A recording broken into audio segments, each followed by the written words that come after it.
परवेज साहब को, जिनको बाबा जी कहती हूँ और सब 22 साल से जानती हूँ। उससे पहले भी उनसे गायबाना तारुफ था, घर में तुलू इस्लाम का जिक्र होता था, लेकिन स्टूडेंट लाइफ की मसरूफियत की वजह से कभी उनसे मिल नहीं सकी।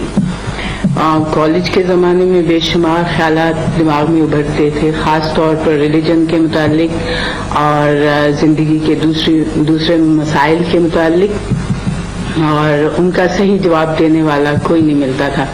पूछने पर अक्सर जवाब यही मिलता था कि रिलीजन तो ब्लाइंड फेथ है, इसको ऐसे ही फॉलो करना चाहिए, इसमें क्यों नहीं पूछते और कोई सवाल नहीं करते, इसको बस ब्लाइंडली फॉलो करते हैं, जो कहा जाता है उसी पे अमल करते हैं।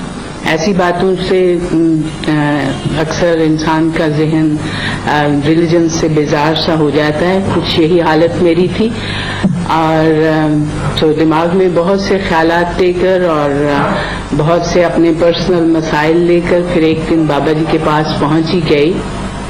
उन्होंने बेहतरीन तरीके से हर बात का जवाब दिया, दलील के साथ, रीजनिंग के साथ, और इतना इम्प्रेस किया कि फिर मैं उनके दर्स भी रेगुलरली अटेंड करती रही, उनसे पर्सनली ज़ाती तौर पर भी पढ़ती रही काफ़ी अरसा तक। और उसके बाद फिर इंग्लैंड अमेरिका चली गई, तो वहाँ से भी मैं इनसे गाइडेंस लेती रही।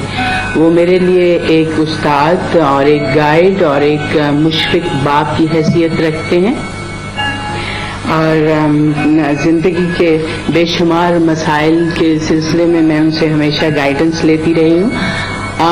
ज़िंदगी में बहुत से टीचर से वास्ता पड़ा है, यहाँ भी और इंग्लैंड अमेरिका में भी, खुद भी टीचिंग लाइन से मुंसलिक हूँ, और बहुत से अच्छे टीचर्स को देखा है, लेकिन बाबा जी की तरह का टीचर्स कोई नहीं मिला।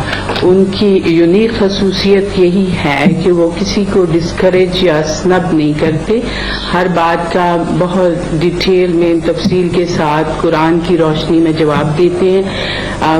कोई छोटा बच्चा हो या बड़ा हो, हाईली इंटेलेक्चुअल इंसान हो या सादा लो आदमी, हर एक को पूरी तरह सेटिस्फाई करते हैं, और जब तक वो ज़हनी तौर पर कन्विंस ना हो जाए तब तक उनको टाइम देते रहते हैं।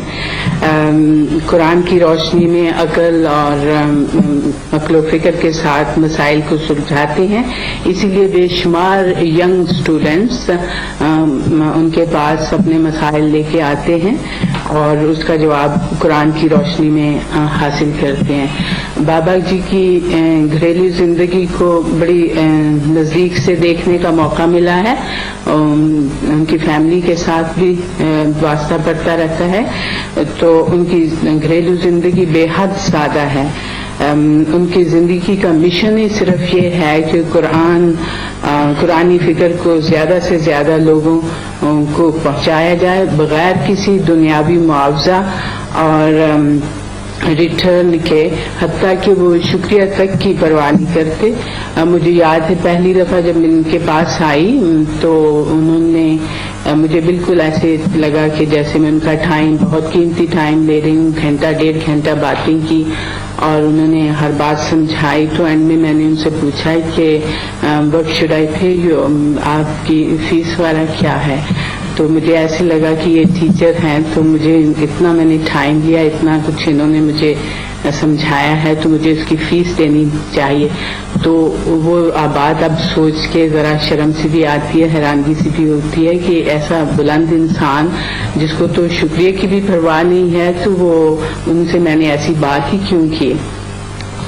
तो बाबा जी इस दौर की बहुत ही अजीम शख्सियत हैं, उनके इल्म की वसअत और उनके कुरानी फिक्र के भाई का इंसान मैंने तो नहीं आज तक कोई देखा। वो बेहद बुलंद स्कॉलर, फिलोसफर भी हैं और बेहद प्रैक्टिकल इंसान,